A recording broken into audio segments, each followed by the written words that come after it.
We are live. Thank you, Dr. Evans, and good afternoon, colleagues. Welcome to the August 17th meeting of the Budget and Compensation Subcommittee. It is 1:02 p.m. by my time, and we'd like to call this meeting to order. Thank you all so very much for making time in your busy schedule to join us this afternoon. We know that there's a lot going on. Many of our public schools have already returned to in-session classes, or they're preparing to return. And in the higher education landscape, I know a number of our universities have returned to session as well, or are preparing to return. So we know you have a lot happening in your schedules, and we certainly appreciate each of you for rearranging your calendars to spend time with us this afternoon. We have a lot to accomplish, and we're going to dive directly into the conversation.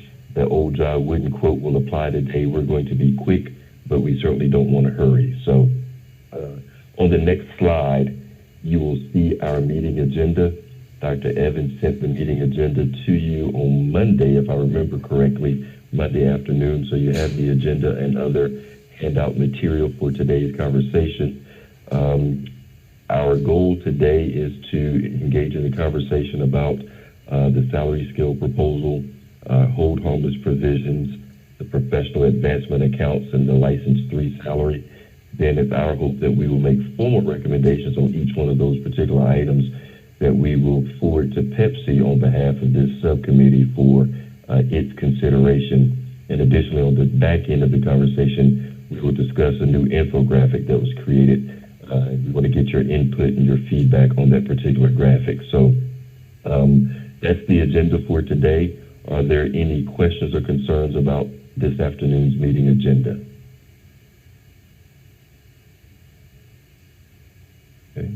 Hearing none, then we will need a formal motion to approve our agenda for this afternoon. So moved. Thank you. Is there a second? Second. Monica Lambert. Thank you. It's been moved and properly seconded that we accept our meeting agenda for this afternoon. All those in favor, please say aye. Aye. Aye. Aye. Aye. Anyone who opposes, please say nay. Thank you. The motion carries. We will proceed with the agenda as you see it presented on the screen before you. Before we go further into our agenda, we do need to approve our minutes from our last meeting on July 19th, 2022. Again, you received the minutes from Dr. Evans earlier this week. Are there any corrections or revisions necessary to the minutes? Hearing none, we need a formal motion to approve the meeting minutes from July 19th, 2022.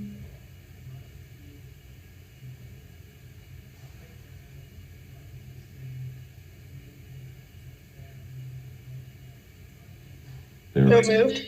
Approve the minutes as presented today. Thank you. Is there a second? Second.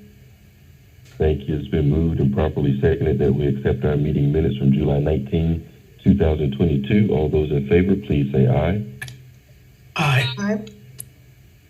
Aye. All those opposed, please say nay. Motion carries. We will proceed. Thank you very much. So as a quick reminder on our next slide, our singular focus today is to make recommendations for items on the agenda that we adopted just moments ago. So we will need to pay close attention to our time. We want to make certain that we're transitioning accordingly to ensure that we address all of our agenda items. So we're going to walk a very fine line this afternoon between making certain that we cover all of the agenda items, but also stimulating conversation so that you have an opportunity to share your thoughts, ideas, feedback, and insight. So we will pay close attention to the clock, if you will, but at the same time, we want to make certain that you have opportunity to share your voice and opinion. So, Dr. Fleming, sir, anything you might like to add at this point? No, other than we have a large task list, and I know there's several of us that have to jet a little early, so we do have to work at a good clip, but I don't want us to also skip over anything important, but it is good to see everybody here today too. Thank you. All right, thank you, sir. So at this point, let's jump right in and start talking about the salary schedule. If you will recall, in our last meeting in July, there was consensus that we needed to carve out some time to really focus on the salary schedule. We've been discussing the salary schedule as a whole group for almost a year, but we really hadn't had any dedicated time so that we could delve into this topic with a great deal of attention and care. So we identified a small team of people whom we asked to invest several hours of their time to work through the finer details of the proposed salary scale, and then we asked them to bring their thoughts and ideas back to this group for a larger conversation. So we also asked that group to not only consider the discussion from the July 19th meeting, where this subcommittee had a number of points that we made, but we also asked them to pay attention to the feedback that we received from the field. If you'll recall, back in May, there was an effort led by Julie Pittman, the special advisor for teacher engagement at DPI, and Ms. Maureen Stover to collect data from teachers from across the state. So we asked that small work group to keep top of mind some of the feedback received from across the state as well. So in our conversation this afternoon, we're going to hear more about what the work group has proposed, and our ask of you as we're engaging in this conversation is to also keep in your consciousness the additional feedback that we received from across the state, including the 21-page document with feedback from our K-12 teachers that Dr. Evans shared with us, as well as a position statement from the North Carolina Association of Colleges for Teacher Education dated August the 8th, 2022. We want to make certain that we're considering the voices of our K-12 professionals and our higher educational professionals as we engage in our conversation this afternoon. So having established that context, we're ready to hear the proposed salary schedule that the work group composed a couple of weeks ago. I will turn your attention to the PDF document that you received entitled Proposals for Pathways Salary Schedule with a date draft of 8/11/2022 as we engage in this discussion. And I will ask Dr. Fleming if he doesn't mind, since he was part of that work group and I was not, because we wanted to make certain that we had seasoned individuals who truly understood the salary schedule, who could add value to the conversation.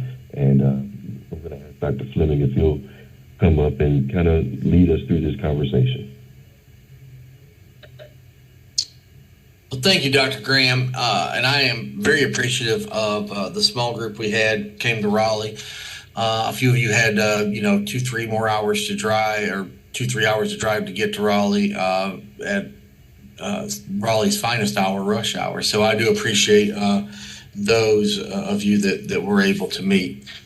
We had a lot of conversation around the idea of an annual increase, what that would look like. We certainly already took the direction from this subcommittee to continue including master's pay or, master's pay plus national board pay if that was applicable to that individual teacher. But starting at license 4, as you know, we had the starting limits there. Or we can go at license 1, 38, license 2, 40, license 3, 45, license 4, 56. As you take a look, of course, you're not starting at a license 4, you'd be starting at one of the lower licenses. But as you take a look, we have had a conversation about a 0.5% annual increase, 0.75% annual increase, a 1%, and then on and above that. And we really felt like because of the total cost to the state, we knew going anywhere above 1%, really, we were getting into billions with a B type of request that would be very difficult to have that conversation potentially with the Pepsi group at large, or the state board, or human capital roundtable, or even legislators. So we really settled at a 1% annual increase. Of course, your start all the way from what we would know as a starting salary in those different license areas have already been increased, which thus each step is increased with the annual 1%. One of the things I think it's important to really call out here is when it comes to longevity, and I know we've had a lot of different conversations about including longevity, not including longevity. When you factor out this 1%, your salary, and we'll just use a current situation with a 25-year teacher, 25 years plus, with their longevity, state pay only would be around 62,708. If you do the annual increase starting at the 56,000 in a license 4, that 25 plus year experience on a level 4, knowing you've had at least level 3 before that. I believe, I'm just looking at the chart I have here, I have a 71,816. So roughly $9,000 more than if you had longevity today, which I think the working group really thought was a really good number, considering the fact that if we even threw in the longevity salary today, teachers would still be about $9,000 less than that. So we think, and throwing longevity in there complicates. You have to remember what scale at what year and all that, where this is, I guess you could say, cooked within the scale. I want to thank Jeff Coltrane is on here. I want to thank him. Jeff, helped us significantly on this as well. Happy to allow him to step in, or anyone from the working group, on anything I left out on the license 4 schedule.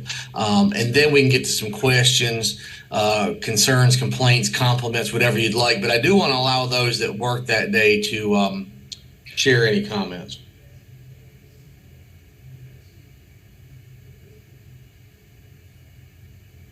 So, Dr. Fleming, if I may, this is Marcy. In our conversations, we talked about, and I'm very appreciative as well of everything that Jeff did, because we threw a lot of information at him that day, questions and things. And, having been in this field for so long,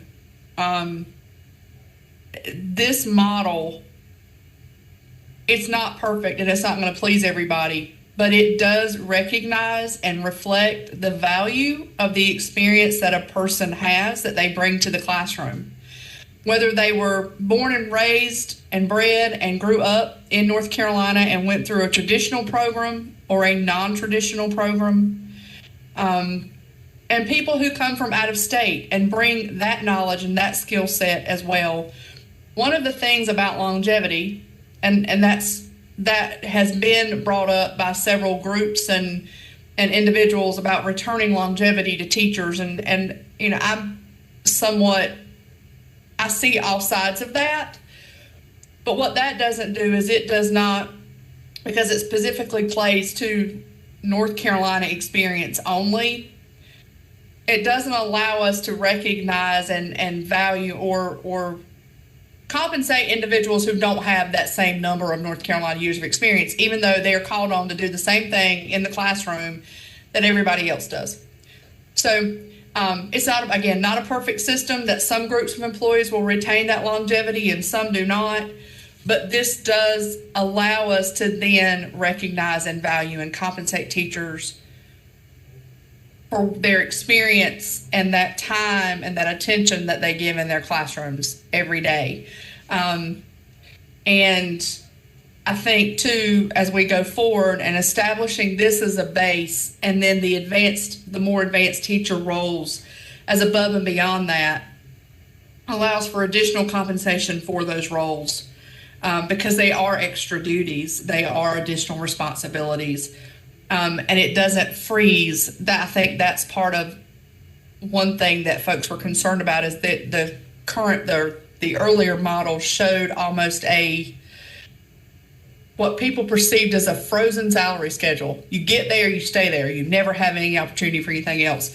This clearly shows, no, that's not the intent, and that's not what we're doing. And this model, to me, again, shows value for skills that people bring, even non-traditional people. School districts out there who hire non-traditional teachers hire them for a reason.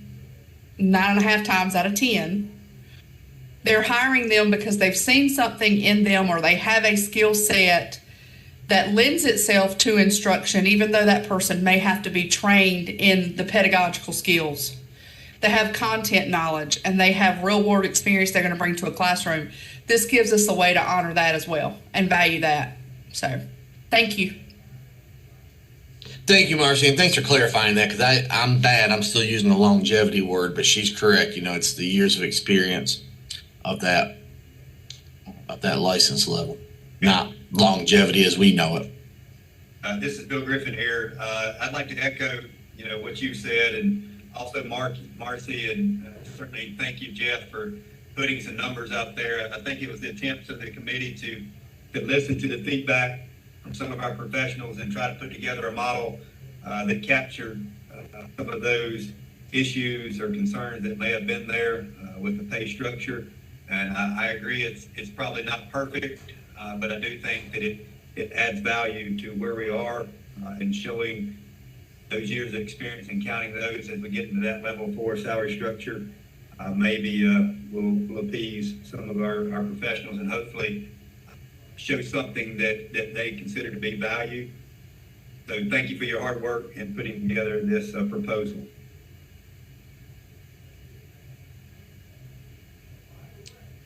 Hey, good afternoon. This is Stephen Martin.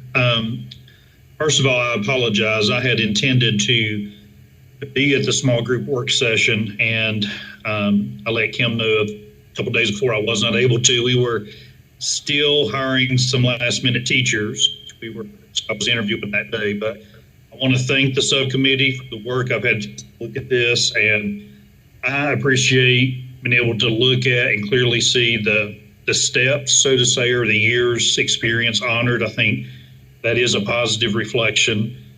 And I think we can all probably attest and identify that hindsight's always 20/20. You know, we've been at work at this for a long time, and I remember talking early on about us trying to get together in person and really be able to sit down, because I feel like I've gotten to know many members on this team, but some of you I've never been in the same room with, so I hate that.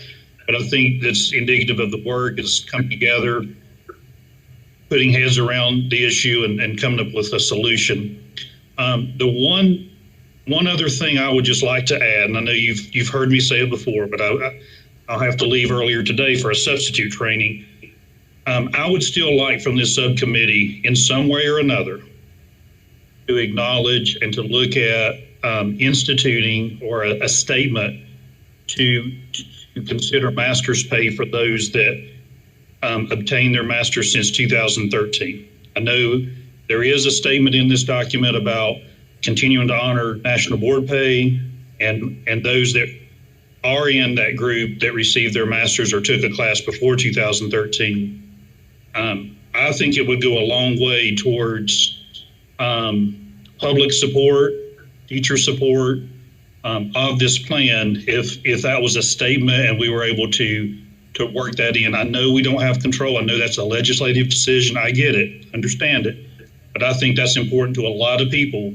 And I can attest that as we're hiring folks in this district and we talk to them about it and they say, well, am I going to be paid for my master's? And, you know, if they got it in 2017 and we say, no, we're not able to do that, we've lost people because we're not able to do that. And we have folks going elsewhere to other states. So I think that would help us for recruitment, for retention, for morale, and for compensation.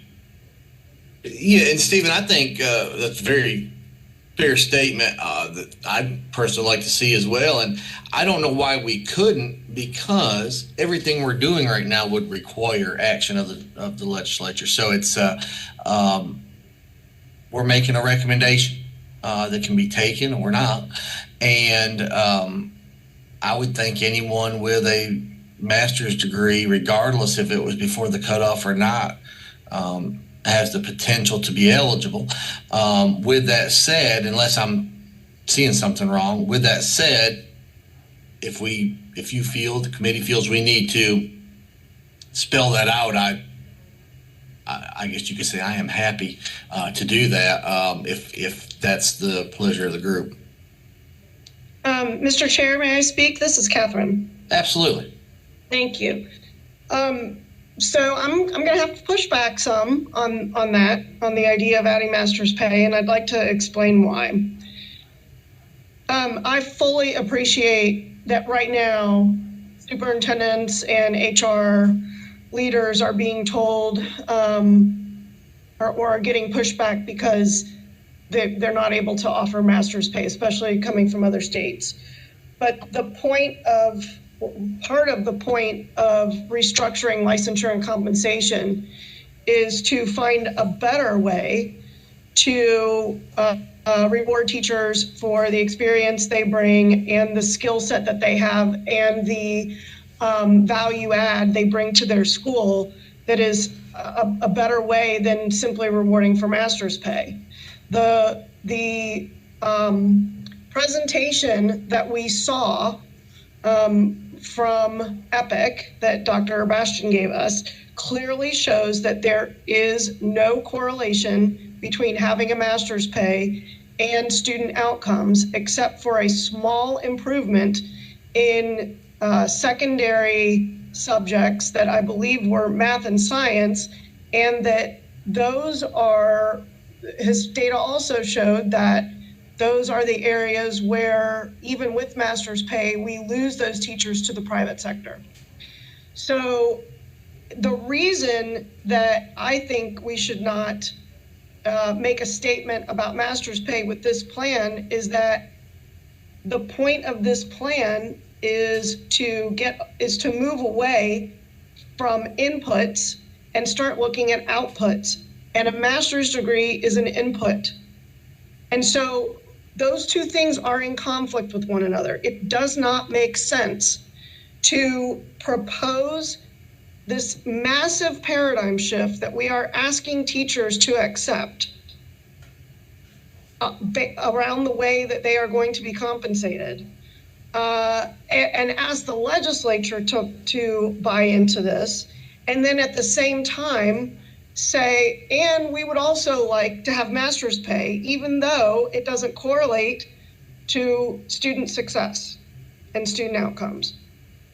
So that's my problem with having some kind of, there's no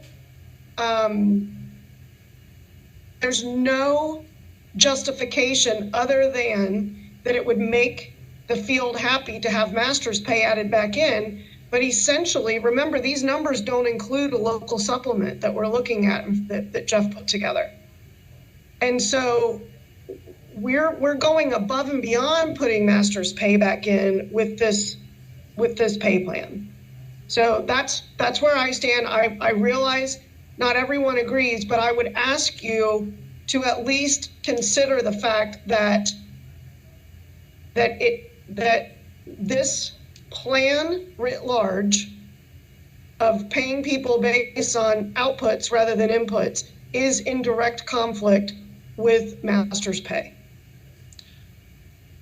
And I think by us having the statement in there on adding the master's pay, it's not tied into this salary schedule right now. So if state board, legislature, anybody, Pepsi decides to not do that, they can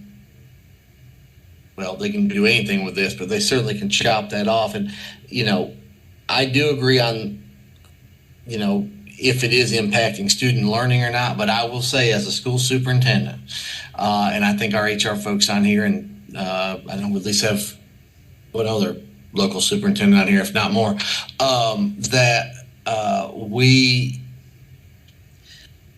I think we are looking at this as we stand today and knowing the vacancies that we have. So I'm not trying to say we're making these decisions based off emotion at all. But I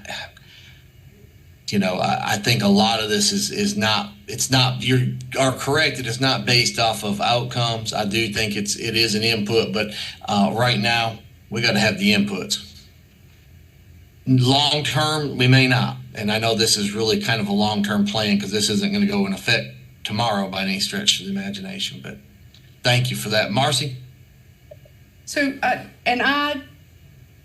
I don't disagree with Superintendent Truitt's perspective on this. But what I would say is earning a master's and the impact that might have on a classroom may not be measured in the way that we have been measuring it. We have been measuring it with and that's one reason that we've looked at the importance of things other than just test data to measure a teacher's performance and success for students. And we've looked at student surveys, and you've looked at other types of, the dreaded we've talked about the dreaded word portfolio, although I don't know how dreaded the act itself is. But so I would say that there are other things that earning an advanced degree gives an educator that may not be able to be measured the way that we've been measuring it and the way that we have data to look at right now. So, and we did talk about this in our group, in our small group, subgroup meeting, and it was supported. I felt like there were a few of us that were in the room that day that do feel like there is value to earning advanced degrees and what that does as a professional, and honoring that for someone on a professional level with salary. So I get it. I get both sides, but you could argue data from any which way you wanted to, in all honesty, and find an argument to validate your perspective. So having been one of those people who earned a master's when I started, I recognized when I went back, and I taught in a subject that was never tested. It was what I got, and I taught the same subject all day long, and it was not a tested subject. But I felt like as I was taking classes, I was able to then take that knowledge back and go deeper with my kids, my students in my classroom. And it was never a way that it could be measured by anybody other than me, and when I was able to introduce new topics and things to kids. So I would give folks that, say that to people too. I feel like there's something to be said just for earning and the lifelong educator themselves taking that step professionally. Dr. Holland, I'm actually I'm just like you. I got grandfathered in Johnston County with my master's degree, and it was a godsend financially. And I totally agree with what you're saying. It's not something you can necessarily measure. However, the legislature is not going to see it that way. And every study we have, they're looking for some evidence that's quantifiable of that addition, and they're not going to find it for the reasons that you just said. So I don't disagree with anything you said either. I'm just trying to think pragmatically about presenting this to the General Assembly. Yes, thanks, Superintendent True. This is Stephen again, and I'll be short here and just state again, I'm looking at the position statement from the North Carolina Association for Colleges for Teacher Education, and some of the feedback also, I think, provided by teachers across the state. I can't really find, I know the teachers in this district, teachers across the state I've talked to, principals, central office, when I've mentioned this, it's being talked about across the state now, I can't find anyone who disagrees that master's pay, anyone that I've personally talked to that feels we should not be paying for master's pay at all levels. I understand. I saw the presentation that was presented. I'm not naive to that. I get it. But we are in the toughest time in my 32-year career in recruiting teachers, and I appreciate that this entire model is premised upon additional compensation for teachers in a different way. I just think this might be a point to help push the model over the top.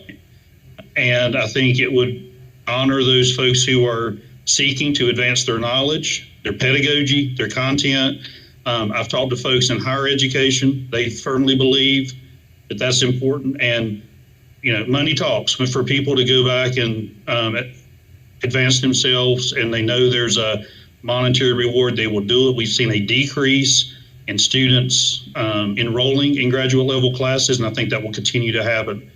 There's many elements to this model that are very positive, and I get excited about, but there's some that are, worrisome. And I know that wasn't the intent of the model in the beginning, but in seeking honest feedback from this subcommittee and across the state, I think we've gotten a lot of that recently. I'm passionate about this, so that's where I'll stand. And I hate that probably when it comes time to make some votes, I may not be in here, but I will support if there's a statement in there about master's pay, regardless of the time when people got it. Because we have a statement now of we're going to continue to honor for folks that got it before 2013. I think a master's is just as valid prior to 2013 as after. Thank you. I'm going to go down the list here. I see some hands up, so I'm going to go down as I see them. Dr. Tomlin, who has disappeared. That's the thing. Oh, no, I'm seeing down. I'm sorry. I'm sorry. Yeah, no, you're fine. Brian Hassel, I see, is the next hand up. I just want to say I really appreciate the superintendent's position right now, the difficulty of recruiting and the conversation that you mentioned having with the teacher and having to say, no, we don't reward masters. That's a compelling point that you're in. I guess what I would point to is the future. If this proposal were enacted, you're going to be in a really different position, because if someone comes to you and says, are you going to reward my master's degree? You're going to be able to say, well, we used to have a system in North Carolina that rewarded masters, and you're a 10-year teacher with a master's, you would have made $50,000 under that system. But under our new system, I'm able to offer you a license 4 plus 5 years. That's just an example. And that's $58,857. So I'm offering you more than $8,000 more than you would have made under our old master's degree-based system. And so I hope that's compelling to you. And I think it will be compelling. And what teachers will see when they're coming from other states is that whatever their master's degree gave them in the way of value, it lets them qualify for license 4, and then whatever longevity or years of experience increase we're adding. And so it's really a much better system than one that just rewards master's degrees. And I think to add master's pay on top of this, there would be a large cost to that. I don't think we've really quantified it, but we would have to consider that, and I think the legislature would consider it, and it would be a non-starter, as others have said. So this is such an advantage over the prior model, including the model that had master's pay. It's going to make recruitment much, much easier for all of you going forward. Thank you, Dr. Haslett. You make some good points there. I agree. I think where a lot of us are looking right now is today, and unfortunately, just because of the situation we're in. But I think you do make a good point there that the starting salary or the new salary of someone coming into education is still higher based off this model. So I do appreciate you saying that. Dr. Tomlin said he did have a comment, so we'll go back to him. Thank you. So I guess my thinking on this, or one of the questions I have, is if you do include the master's degree, and I'm not diametrically opposed to including it, but you've built this model of effectiveness, and then you have a situation, let's just look at this scale, where you've got a licensed 4 teacher with 11 years. And let's say these teachers have the same effectiveness with their students on everything measurable we can come up with. What is the rationale for saying to one teacher, you make $7,000 less than this other teacher, even though you're doing the same job and at the same level, but just because this person has a degree, a certain degree, they get paid more? That's a really hard argument to make in the context of an outcomes-based model. And I have to think about this in terms of equity.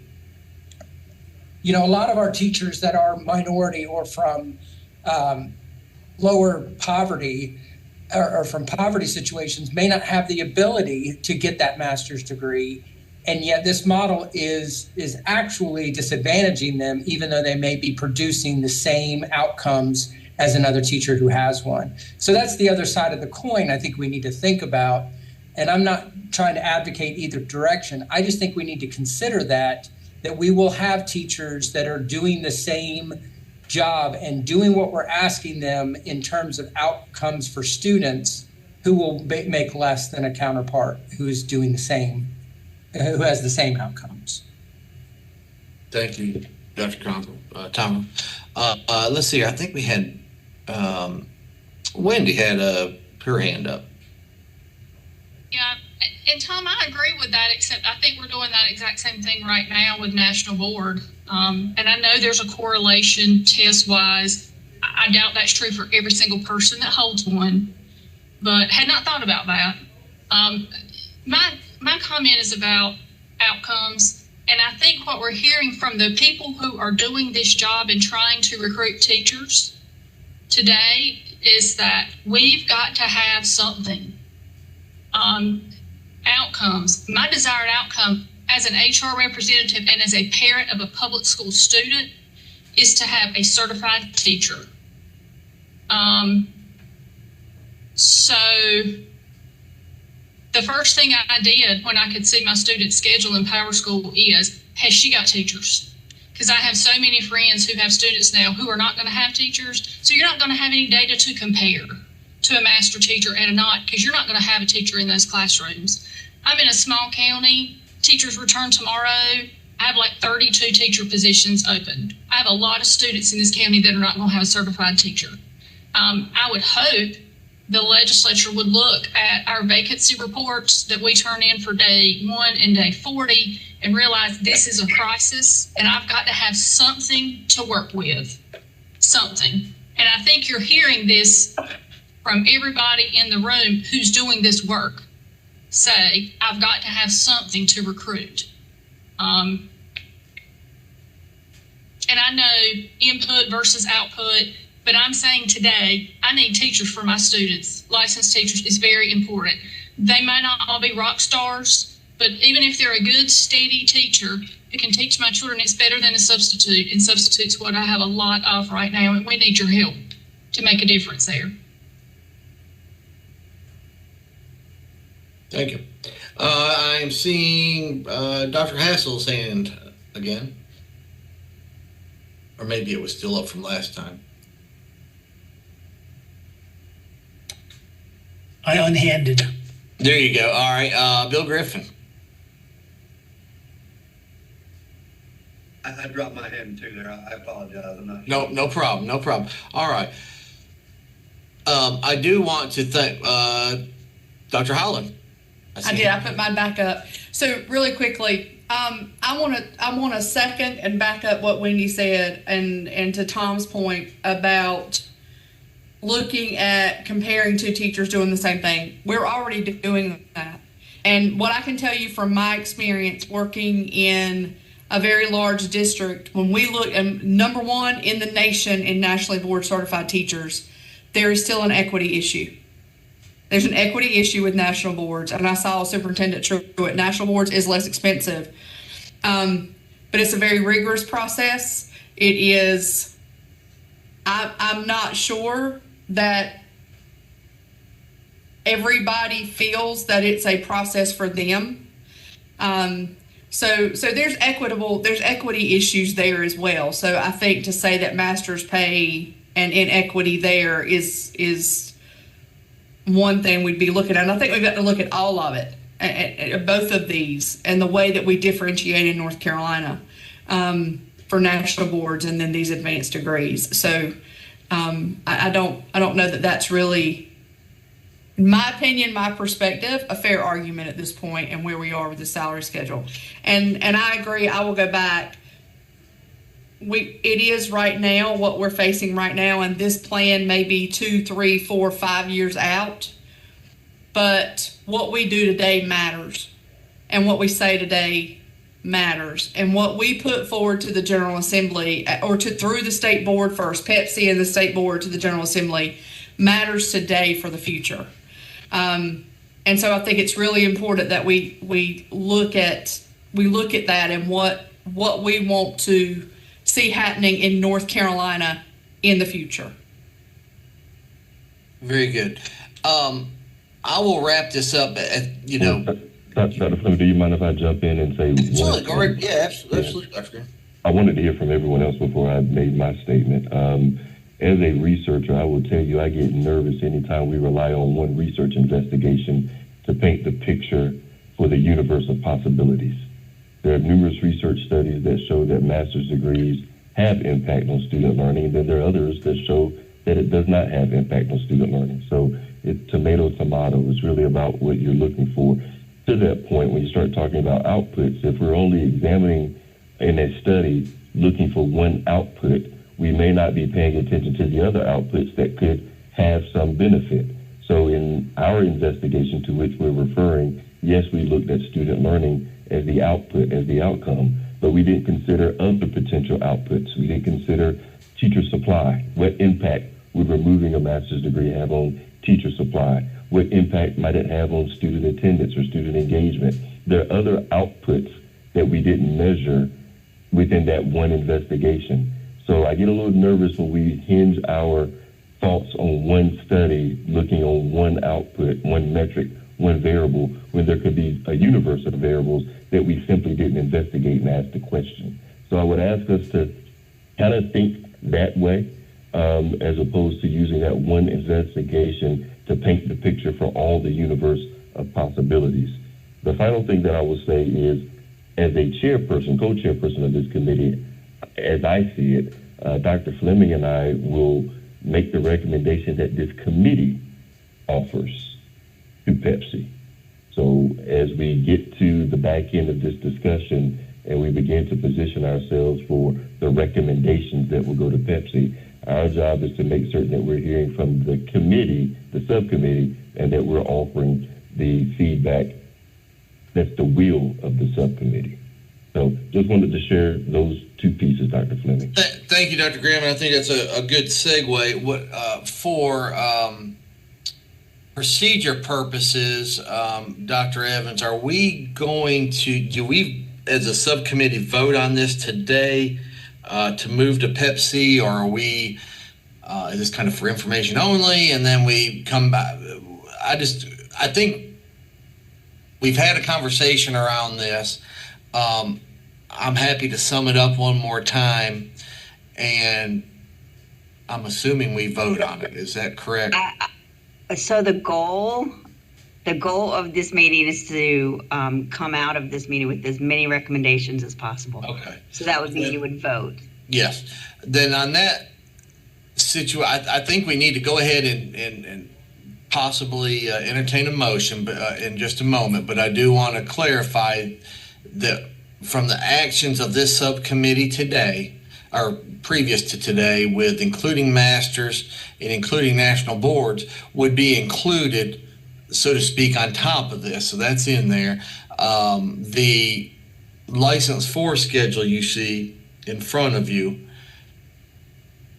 is what our working group, which at this point would be our recommendation, unless it is amended, would be what we move forward to Pepsi. But I believe procedurally then we would need a motion to recommend this to Pepsi.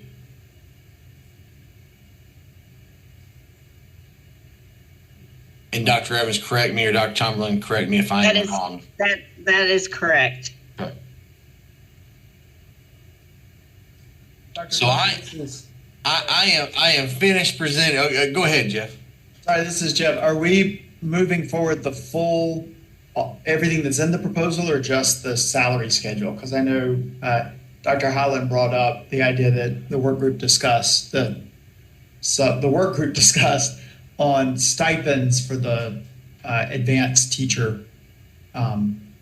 Yeah, I do think I think we need to talk about the advanced license 4, because you do have 1, 2, 3, 4, and then we do need to talk about the advanced. Now, I don't believe the professional account would be another item, but as far as stipend for adding on to this for license 4 advanced would be appropriate. And I wish I had a sheet of what all of that was. So I will. So Dr. Fleming, should we break this thing apart and handle it? There we go. Let's look at, the license for this step schedule, if you will. We can. And vote on that piece of it. As long as the folks at DPI are happy that it's in a way that they need to move that on to Pepsi, I'm fine if we go individual or it's one block, whatever. That is fine to go with the salary schedule if you would like to proceed that way first. I'm keeping notes. Okay, so then my first recommendation, and Marcia, get to you in just a second. First recommendation after we hear from Marcia here is to go with this. But Marcia, go ahead. You may have some. I actually want to make a motion. Okay. I'd like to make a motion that we, as the Budget and Comp Subcommittee, recommend to Pepsi for presentation to the state board the proposed license for salary schedule. So that would be, and the earlier licenses as well, 1, 2, and 3, and then license 4 with the step, and include in that a recommendation to the General Assembly to restore master's pay for all educators for those who earn their degree after August 1st of 2013. Second, Wendy Cabral. So colleagues, there's a motion and it has been seconded that we approve the salary schedule that you have in your possession and that you see on your screen with the addition of master's pay. We will now act on back to 2013, right?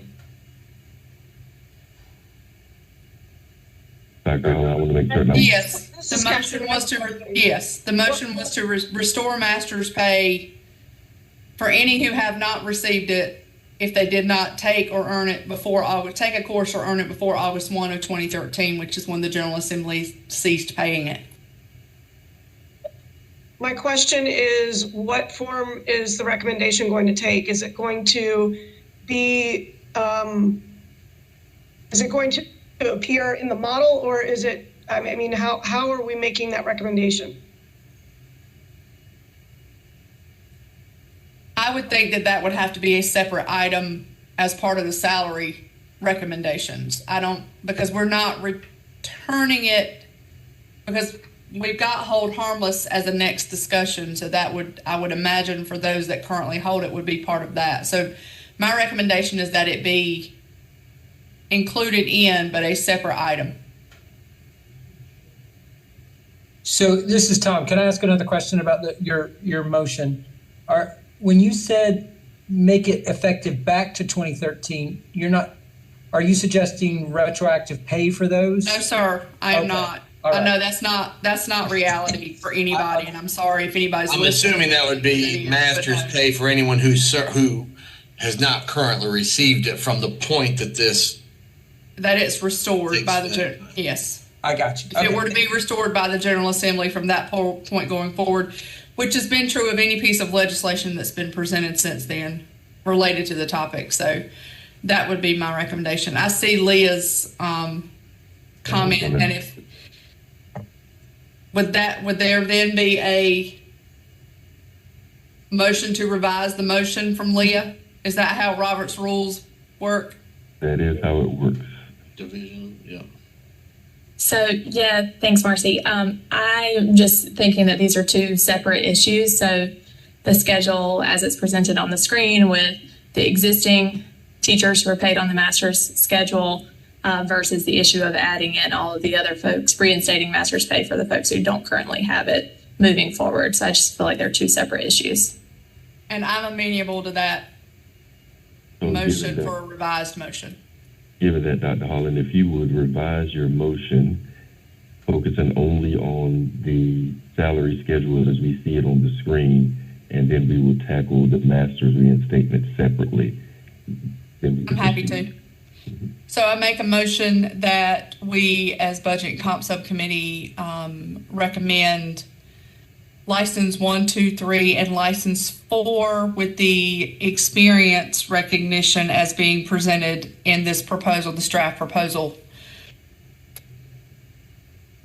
Thank you, Dr. Holland. That revised motion has been accepted. Is there a second? I second the motion. Thank you. It's been moved and properly seconded that we accept the proposed salary schedule that you see on the screen before you. All those in favor, please say aye. Aye. Aye. All those opposed, please say nay. Motion carries. Part of our recommendation to Pepsi will be the proposed salary schedule that you see on the screen before you. Now we can turn our attention to any other concerns or matters that you might want to address. I'd like to make a motion that we restore master's pay, that we make a statement to, as part of this proposal, that we restore master's pay for all teachers, those that had their master's prior to 2013 and have received it since 2013. Second. And people who receive it in the future as well? Correct. All teachers. Right. Does DPI have an estimated cost of that once it was fully flowed through the system and everybody, about half teachers have master's degrees now? Dr. Hassel, before you, I want to, since there's the motion, I want to get us to a point of discussion so we can do this officially. Yeah, no problem. It's been moved and properly seconded that we restore and reinstate master's level pay. Now we can have discussion if there's deliberation and debate necessary.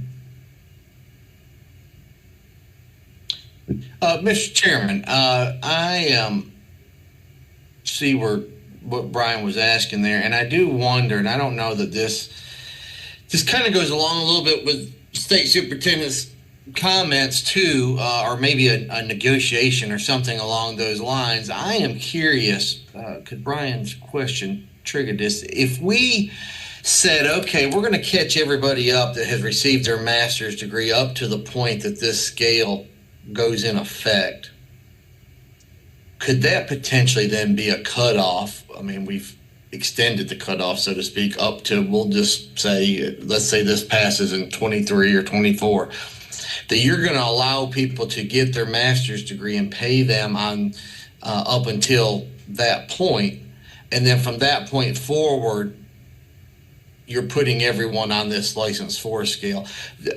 Does that make sense to anyone, first of all? If I need to explain it further, I can. But It does make sense to me, but I think that you're going to create a circumstance where we currently have some who and some do not because Right. of the ones that are already grandfathered. So what I would say, we did this in my former district. We did a review of all teachers who held masters but currently were not being paid on masters.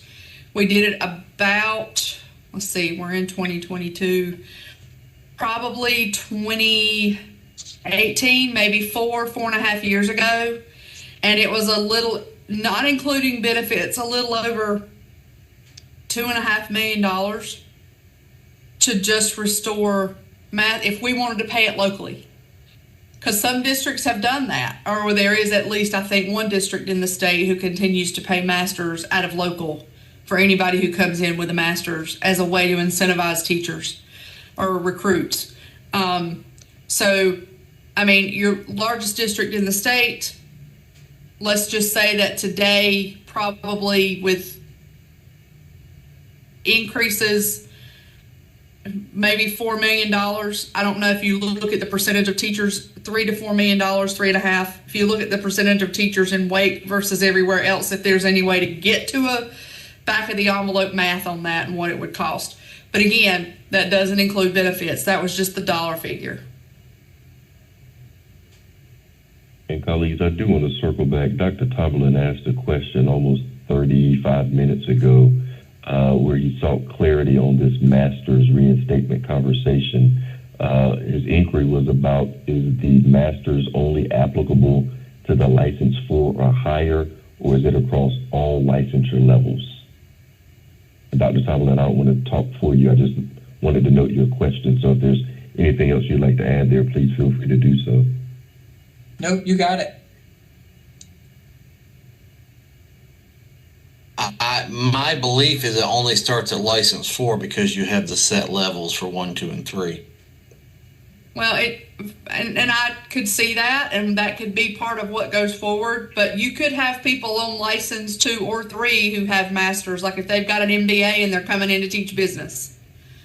And then, so I don't know the answer, but I could see where it could apply. And we could say that it doesn't apply. It would have to be part of the, I would recommend, or I would think part of the proposal, that it start with a specific level so that it's very clear and transparent to people.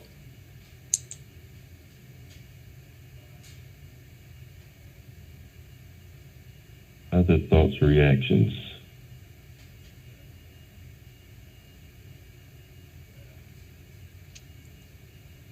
I would tell you from my vantage point, I'm a little uneasy, not because I don't believe in the reinstatement of master's pay. I do agree with that position. Where I'm a little uneasy is I'm not clear on how much it's going to cost us. Right now, we're working with an estimate for the framework that we see on the screen before us. Once we add in the master's level pay piece, reinstating it, I'm not certain what the additional cost will be. And that part makes me a little uneasy. So for me, I would like to have that additional data point so I can factor it into my thinking. But that's Anthony Graham's perspective. Dr. Tomlin, I see your hand, and then Dr. Griffin, I see your hand. So I just want to comment on that you want to see the data. So this is going to be particularly difficult for us to quantify, because teachers, since 2013, if teachers didn't qualify for master's pay and they got a master's degree, they don't necessarily report it to licensure. So we can't wrap our arms around the total number of people who have a master's degree. We would only know that if they submitted it to us as part of the licensure process. And since they weren't going to get paid for it, we'd have to assume that a pretty significant number of teachers have never submitted their master's degree to us. Yeah. And then on top of that, Dr. Tomlin, are we disaggregating masters? And what I mean by that, are we saying that it's masters only within the discipline area in which a person is teaching, or is it back to the masters as a masters conversation? And these are the pieces that are fairly nuanced that I'm just not clear, or where I have certainty where we're attempting to go. And I would prefer that we have as much clarity and specificity in this realm as possible, because there will be pushback. We know that. And with that pushback, I like to be able to address it with, clear rationale and justification. So that's where I am. I need a little more information, I suppose. So that's Anthony Graham again.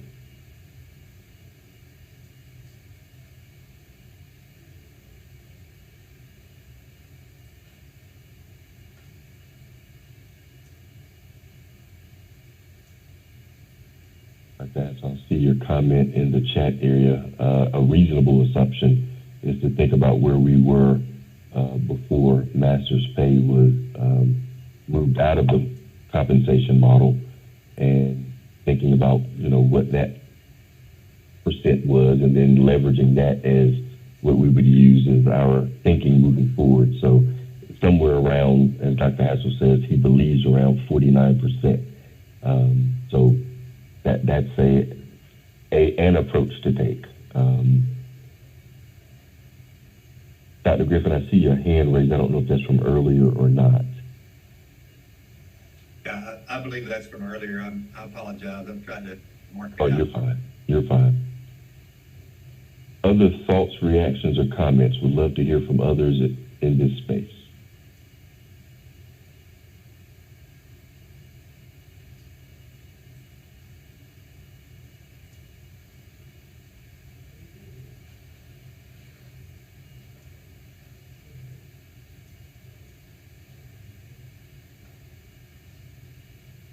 Well, we did have a motion, and it was seconded, and at this point we were engaged in the deliberation and debate stage. Dr. Fleming, anything you'd like to add, sir? No, not at this time. We'll see how this goes. So we will carry out the motion here and engage in the vote.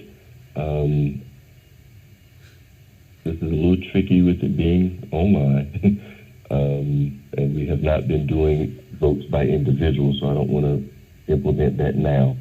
So we will do the best we can to figure out the yays and the nays. And if we need to circle back and do individualized vote, then I suppose we can do so if we can't quite figure it out. So there's a motion on the floor that's been properly moved and seconded to reinstate master's level pay into this model. At this point, I would ask all those in favor to please say yes. Yes. Yes. Yes. Yes. Yes. All those opposed, please say no. No. No. All right. So it's hard to tell, exactly how Mr. Chairman, I'd call for a division on the House on this, and that way you can get your yays and nays. Well, Dr. Fleming, unfortunately, I'm going to have to step away at the worst possible time in this conversation.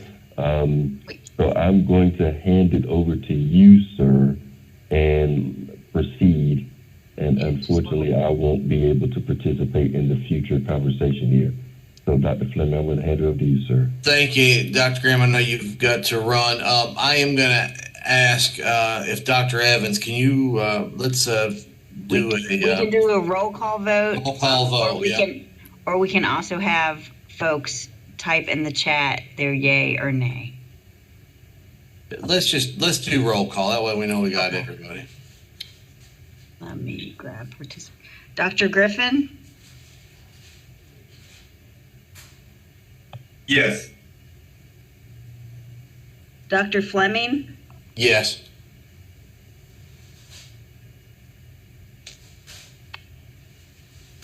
Dr. Graham has stepped away. Dr. Hassel? No. Dr. Holland? Yes. Dr. Linker? Yes. Dr. Ennis? I'm sorry, I'm just joining. Can you tell me what I'm voting on, or either I will abstain? We are voting on whether to reinstate master's pay. Yes. Dr. Lambert? Yes. Mr. Payson? No.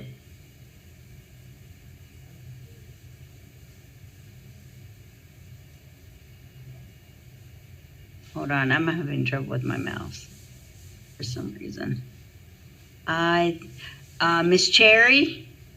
Yes. Dr. Martin? Yes. Superintendent Truitt? No. Dr. Cabral? Yes. And we have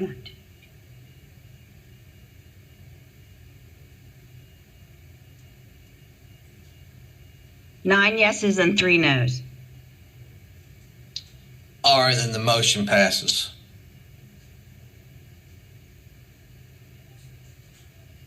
So we've taken action on 2 items, one on the salary schedule itself, up to license 4, and on masters. I believe the next item we will want to look at would be the stipend for the license 4 advance, because that was not included in the salary schedule for up to license 4. Do you have a slide on that, Dr. Evans?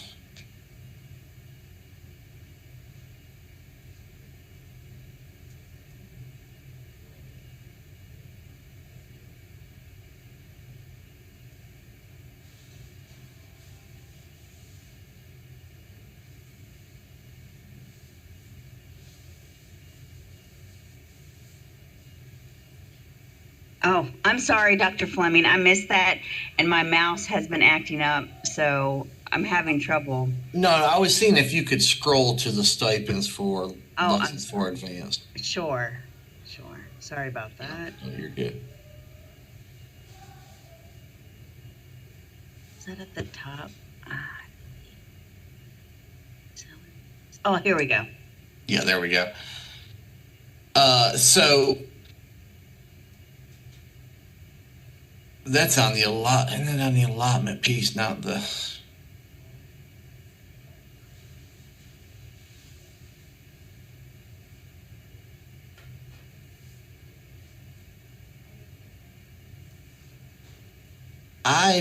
I was, maybe it's above that.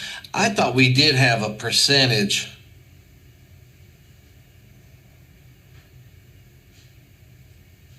We named an amount for license. Are you talking about salary stipends for the advanced? Yes. Yes, it's right here. Salary stipends for the advanced. So we did not come up with a set percentage increase.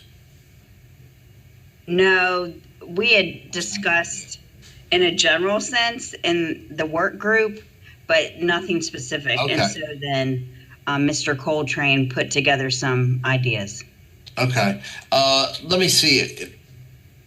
I believe he was going to have to run, but if he is still on with us, but he had to go. That's what I thought. Do you have that information that he was considering? This is it.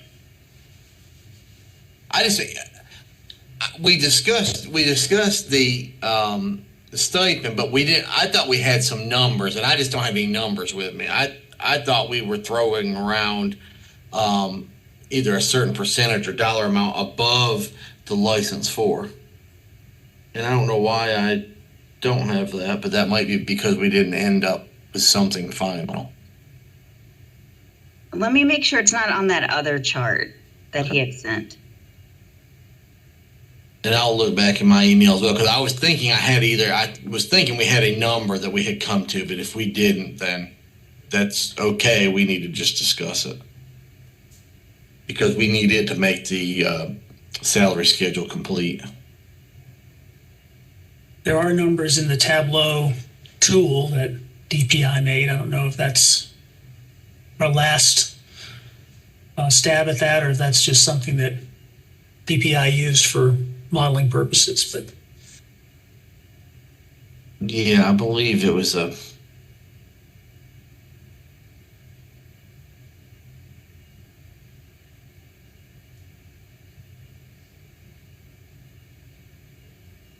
No, there's nothing on that other chart. Okay. It just shows the salary schedule.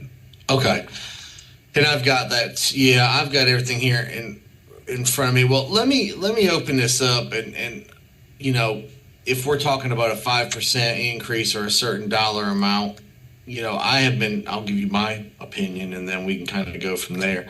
And that is a set percentage above. So if you were chosen for either the advanced classroom or the classroom teacher, meaning you're licensed for, but you're in the classroom, you may be teaching additional students. It's really goes along with advanced teaching roles as we know it today.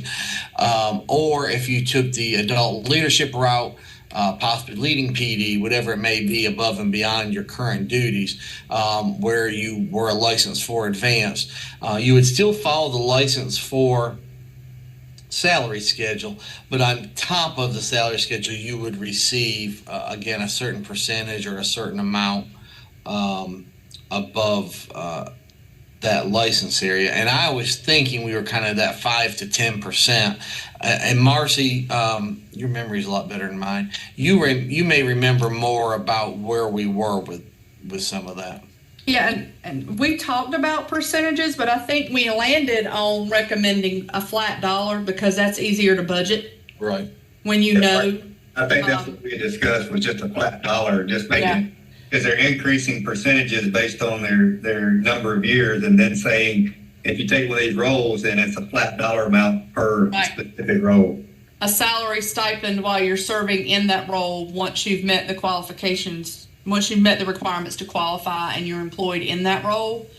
Now, I don't remember us talking about exact dollar figures, but when I went back to our earlier recommendation, we had a $5,000 difference. And then we had another, we went from 61 or 5,000 above license 4. And then we had, it was a 11,000 above that one for the highest, for the adult leadership, for an $11,000 annual stipend.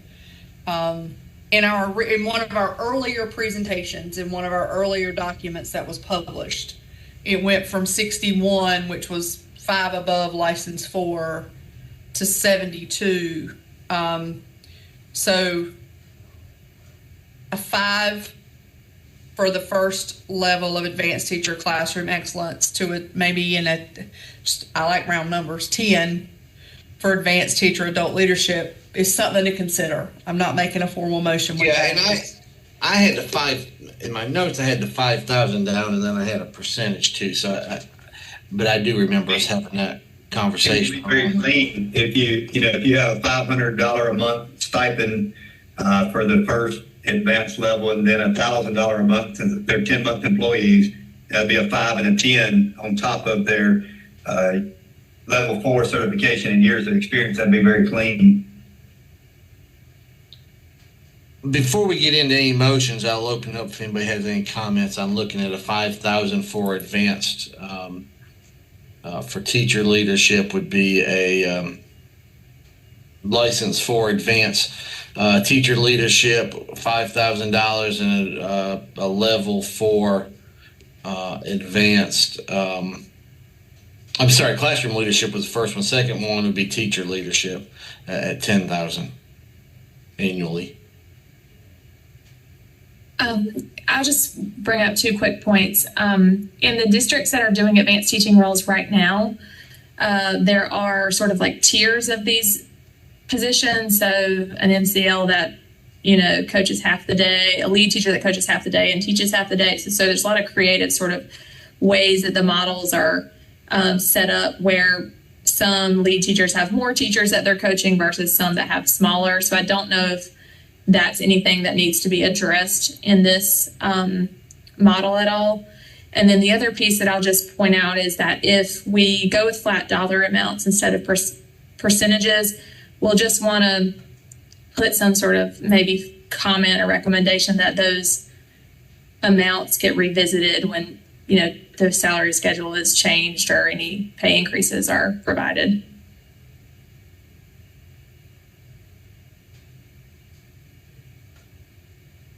And Leah, I think one reason we talked about going with these flat dollars, because we also talked about what happens if a district loses ADM and they don't have these additional allotments and they have no control over it. They may not have, this year I might have 5 and next year I'm only able to have 4. Flat dollar amounts above their pay means that they are guaranteed whatever that is on their level 4 based on experience, masters, national boards, wherever they fell before they took on this additional role. So I don't know that if those roles don't change, why we would want to look at potentially changing dollars. And it might be a case in the future where it's not enough based on the role. Or if a district decides they want to do a hybrid, a district contributes local dollars, but these, for some districts, will all be state funds. So I don't know. Yeah. I'm trying to think through that scenario. Yeah, no, I'm following what you're saying. So I'm thinking when I say adjust the amounts over time is when, 5 or 6 years, the amount of $5,000 may not be enough money realistically for someone to want to take on that role down the line. So just advising sort of in the model that just as the salary schedule will need to make more investments in teacher pay as time goes on, the same thing for these positions. So I just feel like a point about that in the document might be helpful just as guidance to the General Assembly. Or a recommendation rather to the General Assembly. Your point about the districts kind of using their local funds to be creative with the positions and all of that, it makes lots of sense. Thank you for the clarification. I couldn't wrap my head around it, but you make perfect sense. Oh, great. It's worth noting that the whole schedule that we're looking at will change over time as the whole schedule gets raised. And That's correct. And there's nothing here. I mean, you could still get legislative increases every year that would adjust this too. So, you know, we're kind of, I guess you could say, hopefully setting the benchmark or the starting point. And then, you know, you're at least getting a 1%. But if the legislature comes in and gives 2 or 3%, or adjust that scale, you might get 2% plus your 1%. So this is kind of, like I said, the bottom. Yeah, and I think the thinking in originally recommending percentages was that just to make sure that these roles are always, you know, that much higher compensated than the average, you know, schedule, the regular schedule or the regular license for teacher. So yeah, and a percentage would not allow that compression. Mm-hmm. We could recommend that any increases in the schedule apply to these stipends. So if it's $5,000 and the legislature raises all the schedule by 2%, it would go up by 2%. That would maintain its relative power.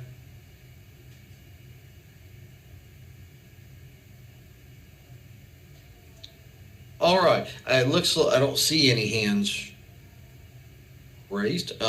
So I will go ahead and entertain a motion if there is one dealing with the license for advanced supplement.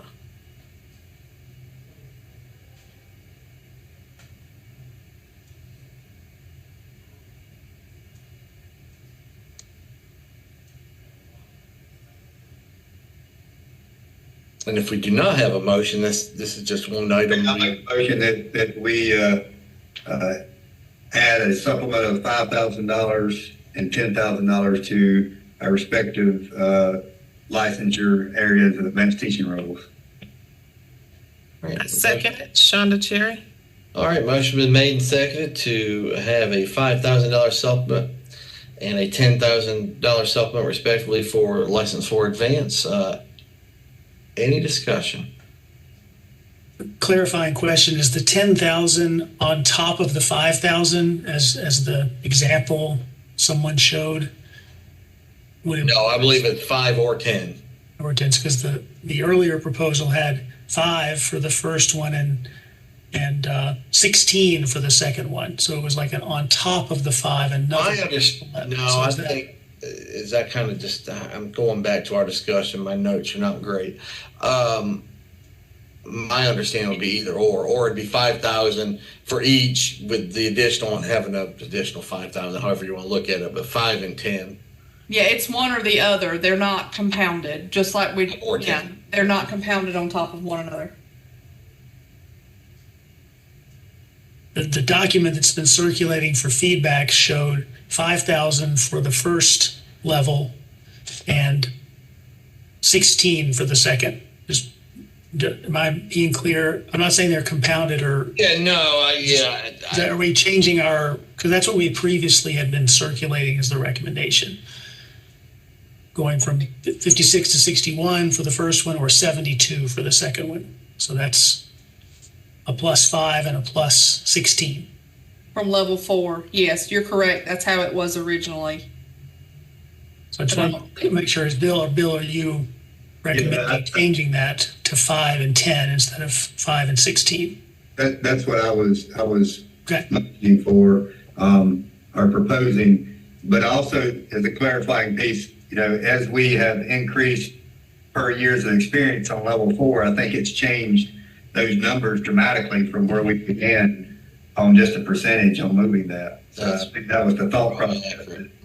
A teacher, once they enter this level that has, 20 years of experience with just the license 4s at 68,000 could potentially be at, 78,000 doing one of these advanced roles. I'll just say that in Wilson County schools, lead teachers are making $18,000 over their regular pay. In Charlotte, they're making up to 20. So I worry that 10 is not enough for the licensed 6 or the lead teacher role.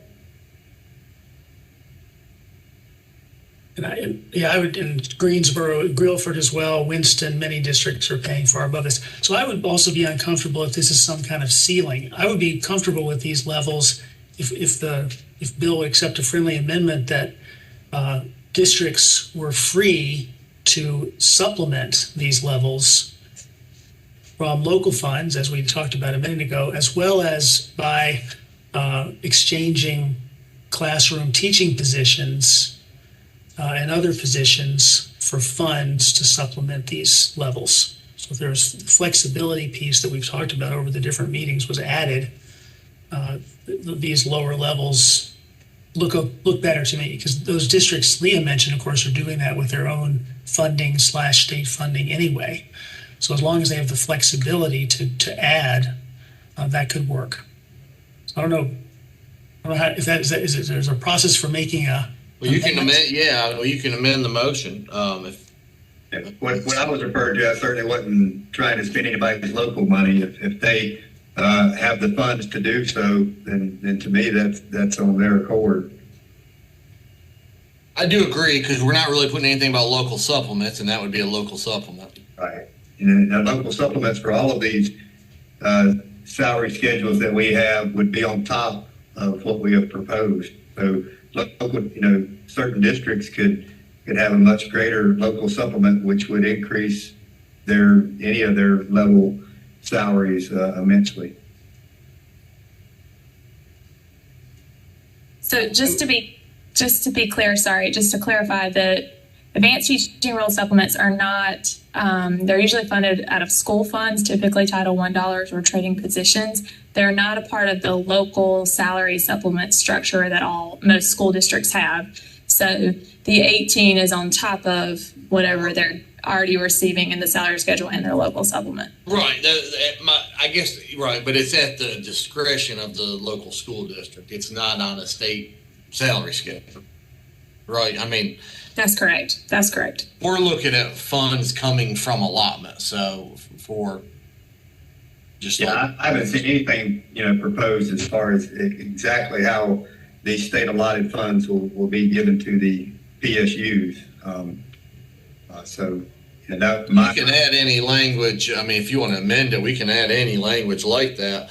But I think our assumption has been that the locals can add anything from available funds on top of anything that's allowable on top of a salary, which they can do now. That's my understanding, yes. In that case, I would focus my amendment then on proposing that LEAs, in addition to using local funds, also have the flexibility to exchange other state allotments for the purpose of supplementing advanced teaching roles. So we'll accept that as an amendment if there is a second. I'm cautious. I've not been clearly advised on exactly how each of these areas or allotted positions will be funded, and in regards to how we're going to interchange allotted positions to go to a particular area. I'm unclear on that. Well, let's see if we can since we got a motion stated, let's see if we have a second, and then we can discuss or not. I second the motion. All right, motion made, amendments made and seconded to add language to allow LEAs to use other state funds as appropriate. Am I saying that right, Brian? I would say to exchange other state funds as appropriate. For the purpose of advanced teacher. For the license for advanced stipend. Any discussion? So my only And I don't know that it's really a concern. I guess my only thought around this is there are limited resources, state resources that can be converted and used differently. The folks that have advanced teaching roles right now have special grants and have some flexibility in the way that they operate based on those grants. The average school district doesn't have that, and they're subject to everything. So unless, and we don't know exactly how these are going to be provided to districts, if it's going to come in as an allotment, if it's going to come in as $1, or how it's going to come. So I don't know that I have a problem with saying, hey, district, if you've got local dollars, or if you want to convert what little you have flexibility to convert to do this, I don't think I have a problem with that and being very explicit in that district should have that. But I would like us to see, if we're going to do that, there needs to be some opening up of what those conversions might be. And that might be conversion opportunities. And Marcia, you're going to, the issue is, I think when we start talking about allowable conversions or allowable funds, you might be getting out of the scope of the committee. Yeah, absolutely. I think we should support it. We could support it as a committee, but that's just. And that's where I was going with Brian's too. Is I think it's personally, if I can give opinion, I think Brian is correct. The issue is, since we really can't convert positions except for a couple of things now, based off rules today, we couldn't do it. But then if we're getting into policy recommendations outside of salary, which I think that might be, even though you're using it for salary, but I certainly endorse the idea. I'm wondering if we might be able, to Leah's point and what she was sharing and a few others, is what we're asking for at those levels not enough. Maybe it needs to be 7,500 and 15,000 instead of 5 and 10. And I'm not. This is again just discussion. If we think that is what it needs to be as part of this recommendation, to again recognize the work, the lion's share that these folks are doing. If they're co-teaching, if they're, these are the ones that are going to be working with those apprentices and new teachers that are coming in. We're basically putting a value on that. I don't know that it can be measured, but just a question and a thought. Yeah, I've still never really I've been unclear on how the number of our advanced teacher roles are awarded to each of the PSUs and the amount. If you're talking amount, then it's no one in our subcommittee knows that. Again, that's outside the realm of the subcommittee, but we have not had that discussion as a subcommittee here of what the allotment per ADM would be of license for advanced teachers. And that's well taken, Bill, because that is a helpful piece of information, but it's one we just don't have. If another subcommittee has it, they may, I don't know, but we don't, and it's not within compensation. Yes, sir.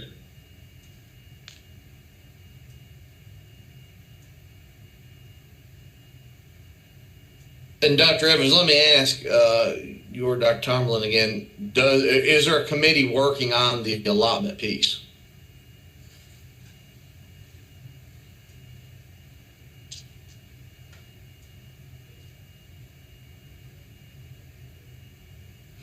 I don't hear Dr. Evans.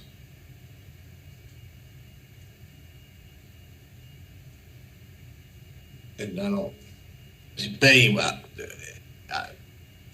sorry, Dr. Fleming, I'm still having problems with my mouth. No, you're good. I was just making sure. I was saying, well, maybe it's just we don't need to go down the road, but I just didn't know if another committee was handling that or not. I'm sorry, say that again. Is there a committee that is handling the allotment of license for advanced positions to school districts? No. Okay, I didn't think.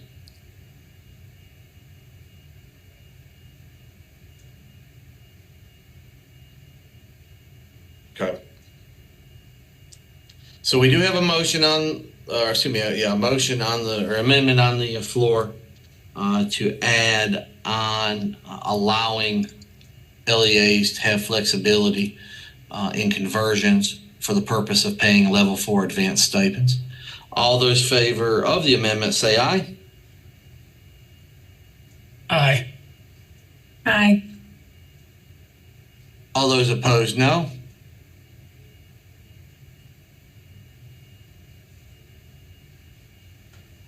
Motion passes. Not hear any no's there, so that passes. So we have the amendment. So now back to the original motion on the floor of a level 4 advanced classroom leadership stipend of $5,000 and a level 4 advanced teacher leadership stipend of $10,000, and allowing LEAs to use any available state funds to convert. That is our motion on the floor. I will open it back up for discussion.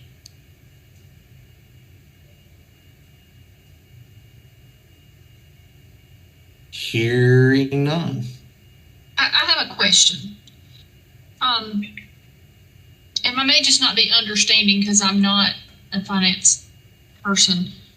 So we're saying, what I worry about is it becoming an unfunded mandate. And for example, we talked several years ago about we need to grow our own teachers. Our teacher assistants have to take a semester off to student teach. So we're going to pay them a salary while they student teach, which makes that easier for them.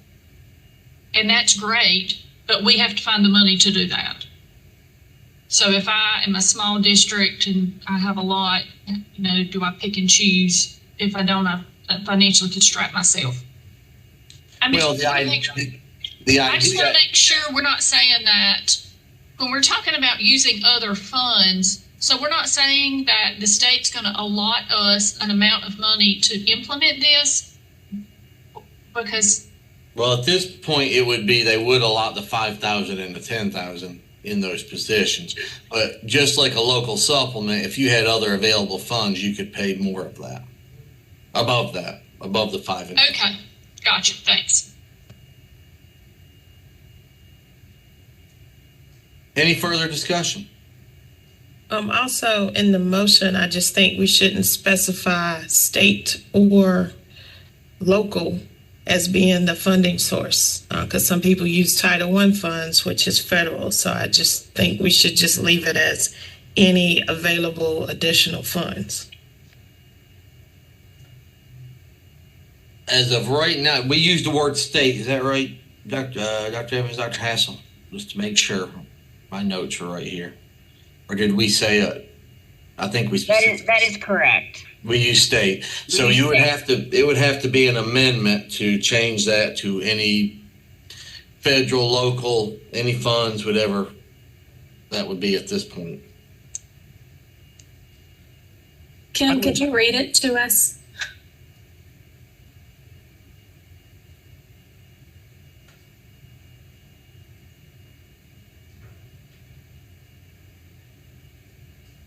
I'm sorry, my mouse is really acting up.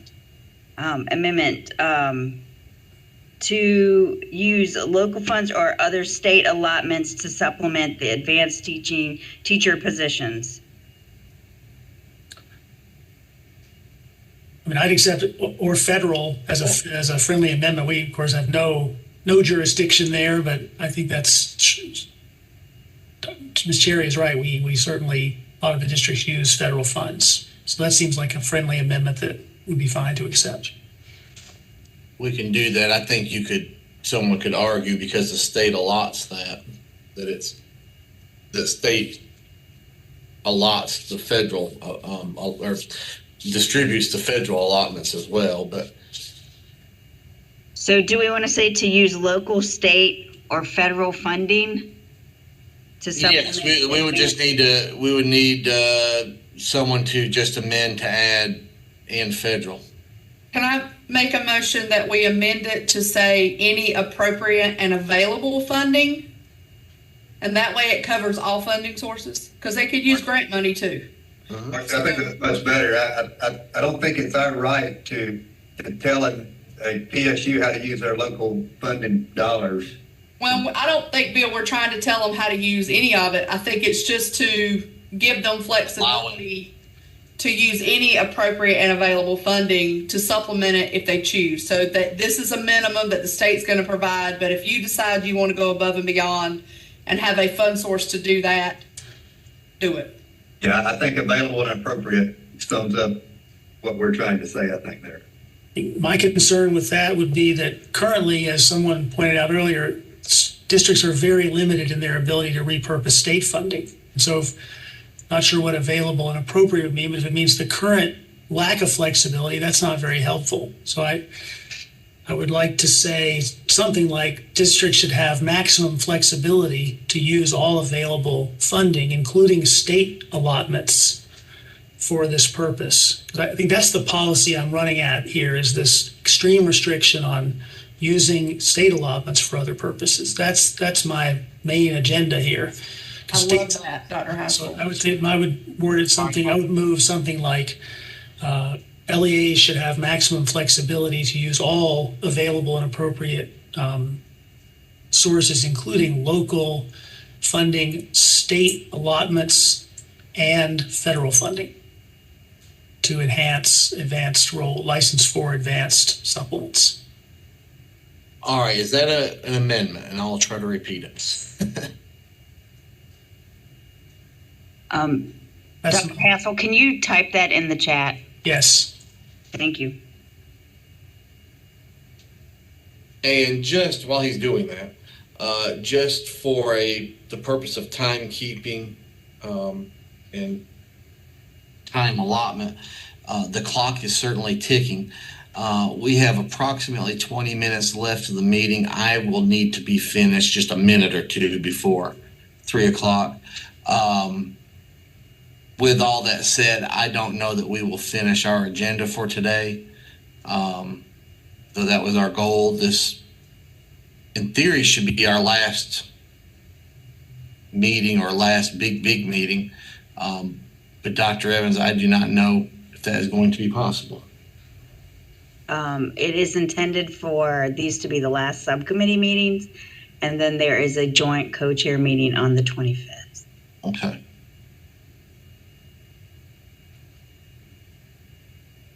And if for some reason we don't get finished, we don't have all of our questions answered,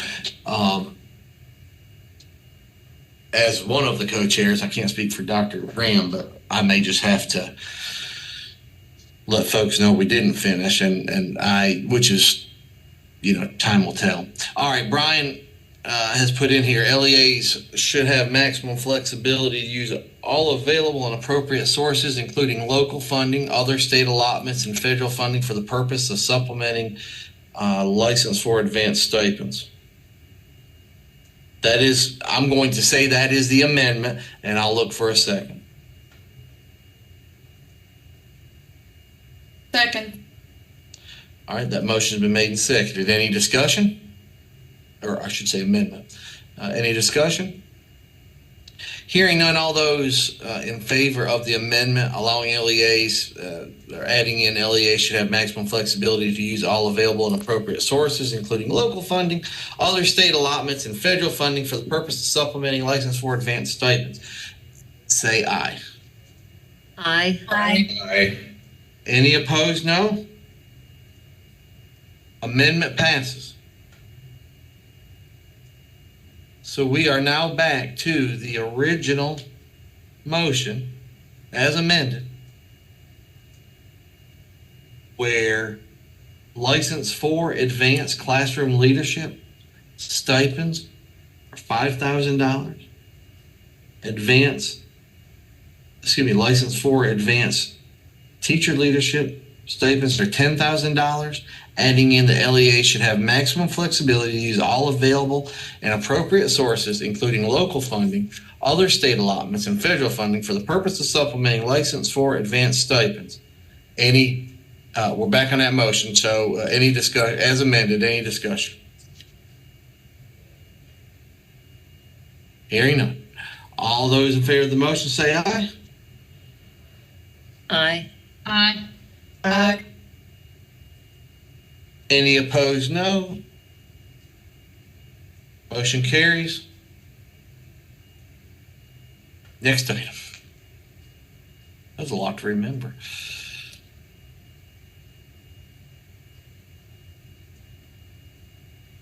The next item on our agenda I believe, are the professional accounts, but I could be wrong. It is the hold harmless piece. Hold harmless, okay. The hold harmless, yeah, there you go. Let's see.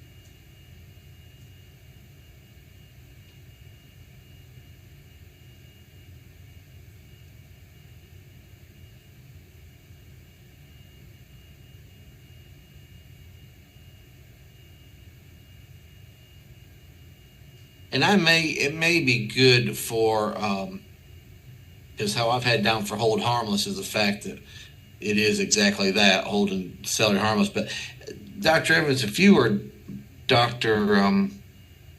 Tomberlin can go over this a bit, just to explain the continuing license and tying it up, to a license 4, the cycle now, how that will run until everything is over to the new license model.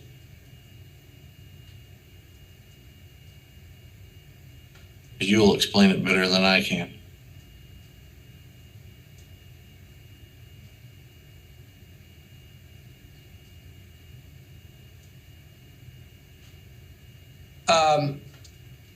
Dr. Fleming, I'm explaining what? I'm sorry. If you can just talk about the transition from the current license model to the new one, and how that, how a continuing license will transition into the 1, 2, 3, 4, and how long that, just so folks will know what they're recommending. Right. So, Kim, if you could scroll down on it, and this is not our recommendation. This was from, I think, part of Mr. Coltrane's recommendation. No, I'm sorry, a little more up, Kim. There we go, right there. All right.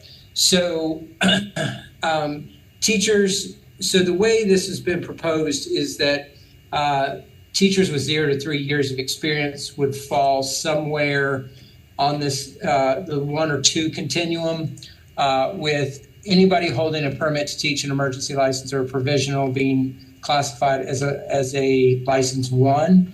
But I would say this misses one important aspect, and that would be anybody with a residency license would also be a license 1. Then a limited license, these are folks who have been in the system at least 3 years, but have not passed the test. So they would come in at a license 2, and then initial professional license 2 if not passed EdTPA or Praxis, license 3 if passed EdTPA and or Praxis. Now, I do have to say, so if we think about this in terms of the IPL for traditional, these are folks who have completed a traditional program. I do know that licensure, and Dr. Evans, correct me if I'm wrong, that licensure is recommending that anybody who completes an approved EPP goes to a license 3 automatically and doesn't take any praxis exams, or it has to do any further demonstration of competency. So there we would probably have to modify this based on what licensure is probably going to recommend. And then with 4 more experience, if you're still on a limited license and you have 4 more years of experience, you're still at a license 2. CPLs with 4 or 5 years remaining in their renewal cycle would be on a license 4 with a new 5-year renewal. CPL with 1, 2, or 3 would be on a license 4, and they would complete the renewal cycle under the current requirements. So they would have the remaining 2 or 3 years, 2, 3, or 4 years that's on their current renewal cycle. They would renew the old way, and then on their next renewal, they would move into the new renewal process.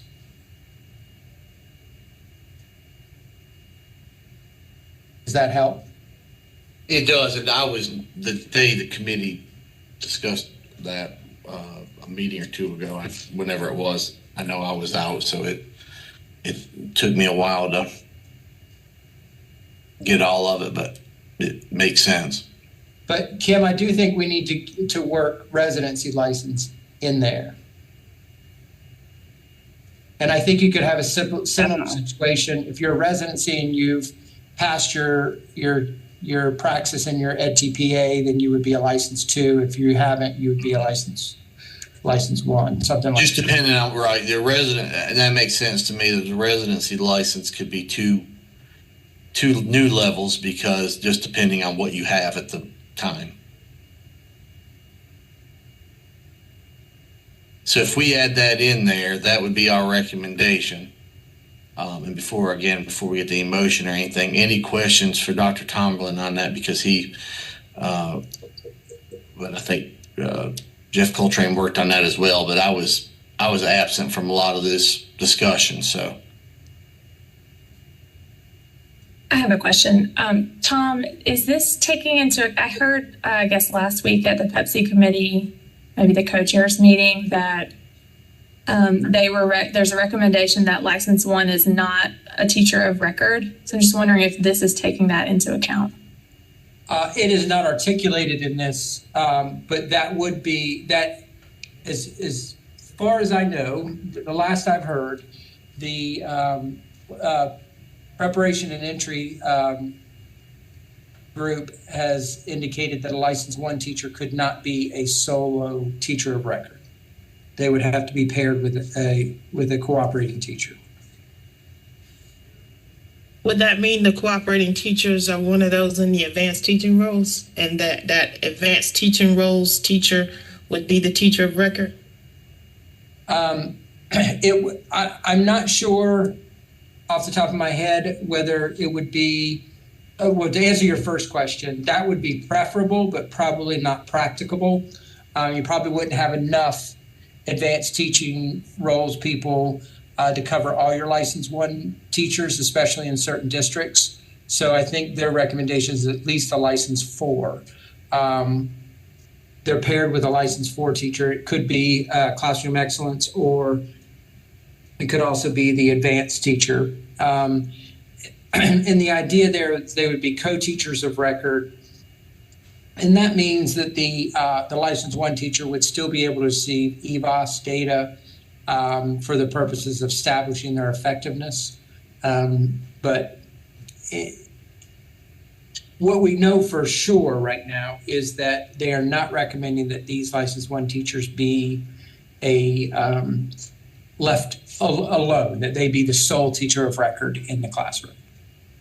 Right, and I understand the decisions haven't been made yet, but that is a major concern for districts like mine. Take, for example, we have a large percentage of our teachers that are either getting permit to teach or emergency license right now.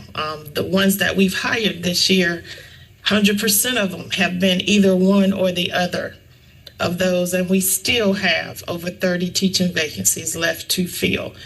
So if they can't be in the classroom alone, my concern is then what are we going to do when we can't even get enough of the licensed ones to fill spots to now try and have more than one?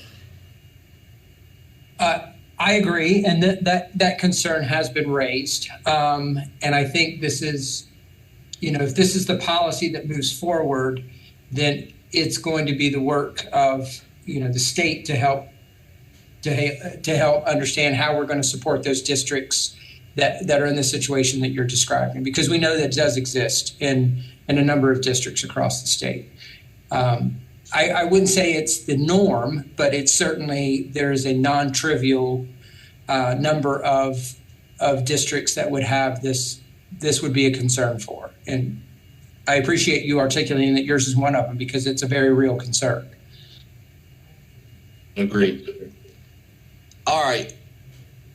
There's one other license that we'll have to make sure we update, and that's a lifetime license because they don't require a renewal. So I'm guessing that's license 4 and they won't need renewal. I think that would be right.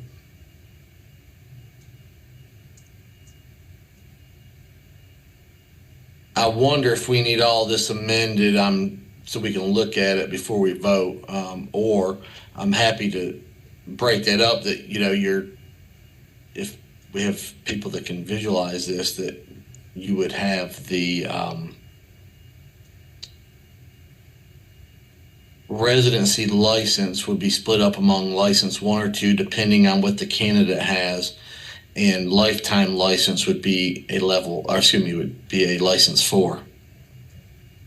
Yeah, so I would not, my initial thought to this is not try to solve for the lifetime license right now.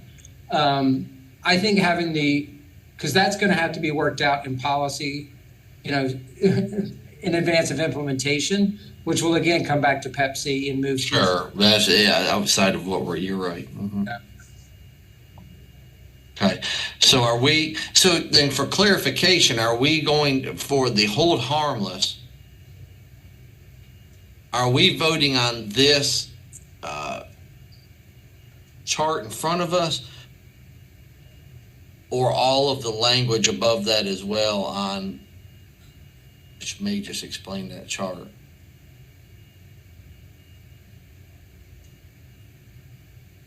Well, I guess it is just a chart then. Not having worked on this much, I just want to make sure I know what we're asking this subcommittee to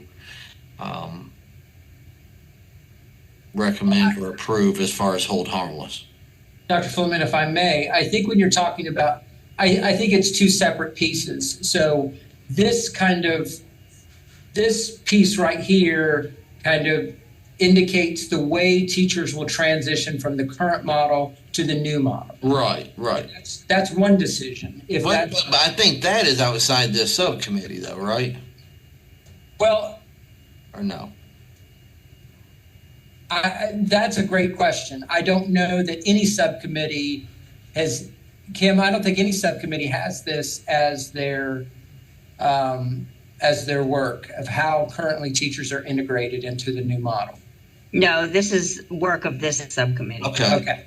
All right. So once you do that and say this is where teachers are going to land, then you vote on, are we going to hold all teachers harmless if their placement in the new schedule creates a decrease in salary when converting to the new model? Well, and I thought that really, in my opinion, was the motion, was just the fact that we are holding all teachers harmless if it's needed. Yeah, but I think you also do need, for the purposes of clarity for the field, so teachers can look at this and say, this is where I'll end up. Mm-hmm. I do think you need to approve that transition, how we're going to integrate people into the new model. So we can have one action item that says we endorse this transition model, I'll say, that will, and regardless of how they transition, all teachers' state salary will remain or will be held harmless against the new salary schedule. That's right. I think that's your best. Okay. So I'll make a motion that we accept the draft recommendation for the transition of existing license path to new license category, and that teachers remain held harmless with respect to salary until such time as they catch up or exceed the new salary schedule. Very good. I like that. Is there a second? Second. All right, motion made second. Thank you. Any discussion?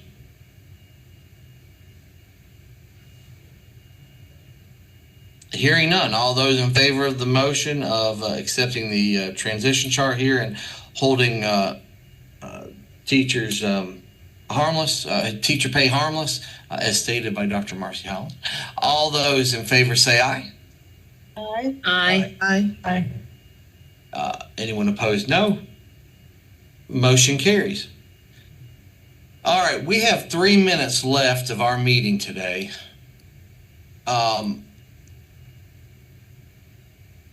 Dr. Aarons, remind me, the next one the professional accounts? I just don't have the agenda in front of me. Yes, that's correct. Is that the last item? I believe, other than the infographic, which we can send out. I mean, yeah, we're gonna have to send that out. So that's already in the PowerPoint. If anyone has any questions, they can send them to me, and I can send them directly to Julie Pittman. All right, let's very quickly knock out the professional accounts, and then because this is one we've technically already approved, because we spent a lot of time on it, and I don't know that we took action on it, but I think we reached consensus.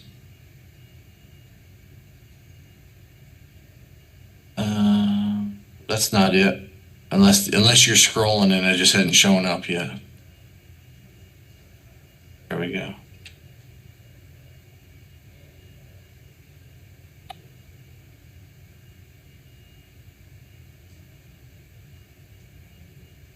I don't think it's in this document that Kim's scrolling through. I'll go back and look. Dr. Fleming. Hello. Hey, this is Tom again. Kim, could you share that piece that you just did, that last salary level? What, in the PDF? Yeah, that document you just had up. Okay, sure. So if you'll notice, everybody will notice on the year 25, so this stops at license 4 plus 25 years. So the question of its salary advancement, somebody with a 30-year license, with a lifetime license would have 30 years in the system. They're probably going to, we don't have to solve for the lifetime license because they would reach the top. In most cases, they would reach the top by the time they were eligible for a lifetime license. So you're really just saying they no longer have to do renewal requirements. Right. This model doesn't show their salary increasing past that 25-year mark anyway. Right. And there's no hold harmless at $71,000. I only mentioned lifetime license because we recently got feedback that it was not on this transition piece. And so I just wanted to make sure it was addressed. Yeah.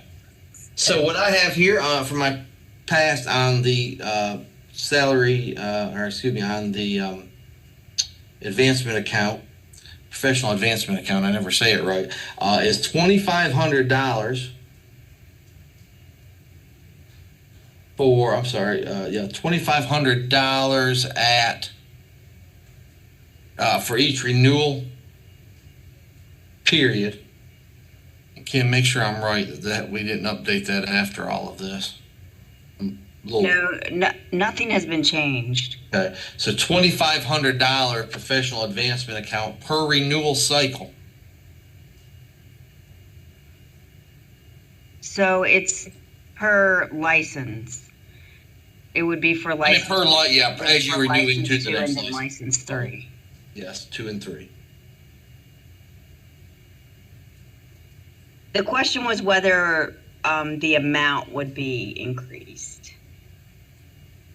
I've got 2,500, so if anyone has a higher amount before we get into an action item, please throw that out there and we can discuss it or amend it. But we are past our time, so. So just to clarify, you're saying it's $2,500 for license 1? It's $2,500 for getting into license 2 and 20. You would have $2,500 per license for 1, 2, and 3. Duration of each license. Right. Right, and we're also saying that for license 1, a permit to teach a residency and a emergency are all license one. So they would have 2,500 for all three of those stages. Well, they would gain up to 7,500. So you actually would use 2,500 from license 1 to 2, 2,500, I believe, from 2 to 3, or until you're done. So 2 to 3 or 3 to 4. So it's up to 7,500 total. Right, but what I was trying to clarify was for license one, we're considering a permit to teach, an emergency, and a residency license for up to 3 years, which could be a total of 5 years. An individual would get $2,500 to complete. That's correct. You only get 2,500 until you get to the next license level. And if you got to license 4 before you got your 7,500, you would just end there. Hello, this is Tom. Hey, Tom.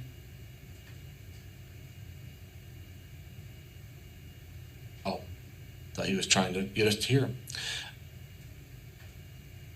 So, Shonda, you're correct. If it took 3 years, you still only get 2,500. Right. And are we to the discussion part yet, or you just? Well, absolutely. There's no motion on the floor, but I will tell everyone if by about 3:10 I'm going to have to run. I'm safe at the moment, but so if we don't have a official business transacted in 7 minutes, we'll have to adjourn the meeting. If we're not able to do that before the meeting ends, you can send me feedback and I can consolidate that for Dr. Fleming and Dr. Brown.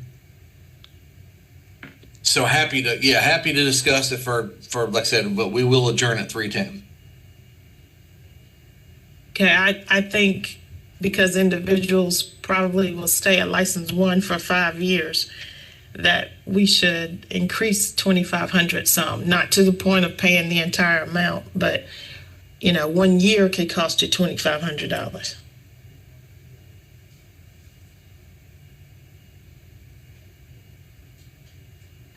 So, Shonda, do you think maybe, and I think that part of what we discussed before was the teacher having some skin in the game, pardon the pun. We could say up to $2,500 per year, not to exceed a maximum of, I don't know, $5,000 or $6,000 while on a license one, which may include the permit to teach, emergency, or provisional. And yes, I could agree with that. And let me say this: when we had the informal vote, because if you remember, we asked everyone, give us which level you like. The options at that time, it doesn't mean we have to do it now, but the option at that time was 2,000 per cycle, or not per license level, 2,500 or 4,000. I have on here, and not that I'm the best note taker in the world, that we settled on the 2,500 because that was a $45 million investment by the state, and we were very concerned in going above that. So if you're looking at 4,000, that wouldn't be quite double. But if you just say that's maybe 80 million. I think that's where I think that's why we backed off the 4,000 per cycle or per license level. And I just give you that for the historical perspective. That's not. Okay, I'm not opposed to that, but especially if some of the expense is being taken off the table with advanced teaching roles, then maybe districts with those funds could use that towards helping support that, especially in districts like mine, where a large percentage of your staff comes in at that level. Mm-hmm. So what we can do is, if you would like, we can I'd entertain a motion on whatever amount, and kind of go from there. And again, that can be amended as well. But if we want to put something on the table, I would encourage someone to do that.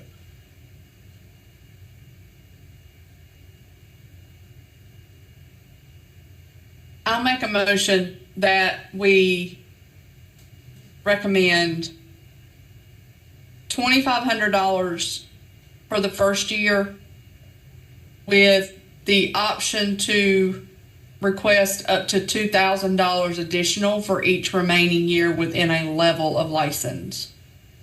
So if they're going to be there for 3 years, if they get $2,500 the first year, they can get $2,000 the second year. 2,000 a third year. And 2,000 a third year. I don't. 6,500 max per. 6,500, but what you could say is, I mean, because in year 2 they may not get that much. So let me go back.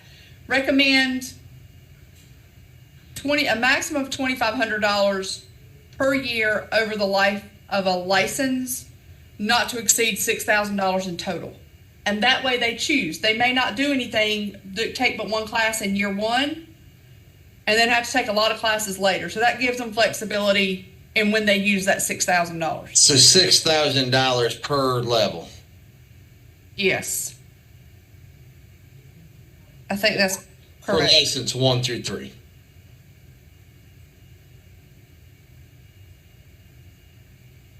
Right, because we weren't given. I'm thinking,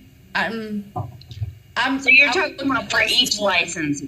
For each license, Marcy? I'm looking at license, if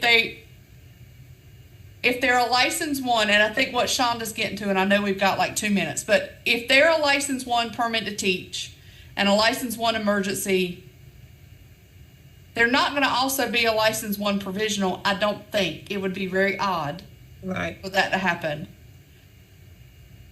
So maybe $2,500 per license for a year, not to exceed 5 total. Does that make any sense at all? Probably not. It made sense in my head, but I don't think it makes sense. Where would you end the 5,000 once you hit license 4? I think you'd end the 5,000 wherever they would need that. And when they hit the maximum, they hit the maximum and they no longer have that account, regardless of whatever level their license is. And see, where I'm at, if they've got a limited license, I don't know that there needs to be